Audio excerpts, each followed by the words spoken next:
1971, एक युद्ध, एक आजादी और एक फैसला। पर क्या होता अगर वो फैसला कुछ और होता? क्या होता अगर बांग्लादेश आजाद देश बनने के बजाय भारत का हिस्सा बन जाता? शायद इतिहास ही कुछ और होता। 1971 में पूर्वी पाकिस्तान में हो रहा था अत्याचार, भाषा का अपमान, संस्कृति का शोषण और इंसानियत का नरसंहार।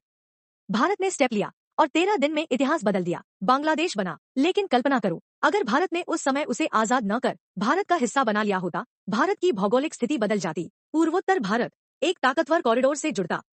चिकन नेक कमजोर नहीं रहता, बल्कि बांग्लादेश एक कड़ी बनता। भारत बन जाता एक अक्षुण्ण शक्ति। ढाका और चिटगांव जैसे शहर भारत के टेक्सटाइल हब बनते। भारत की जीडीपी में बेतहाशा उछाल आता। बांग्लादेश की नदियां भारत की नदियां होती और भारत बन जाता जल शक्ति, श्रम शक्ति और उत्पादन शक्ति का सम्राट। बंगाल एक होता, एक भाषा, एक भावना, पर साथ ही 30% मुस्लिम आबादी भारत में तनाव भी पैदा करती। क्या धर्मनिरपेक्षता बच पाती?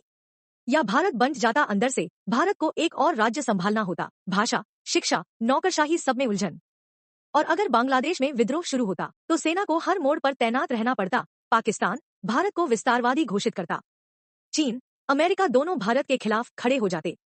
कोल्ड वॉर की गर्मी भारत पर और भारी पड़ती। और आज अगर बांग्लादेश भारत का हिस्सा होता तो भारत एक 7 अरब की आबादी वाला दुनिया का सबसे बड़ा लोकतंत्र होता। पर क्या वो लोकतंत्र जिंदा रहता? इतिहास वही होता है जो लिखा जाता है, पर कल्पना हमें वो दिखा सकती है जो हो सकता था।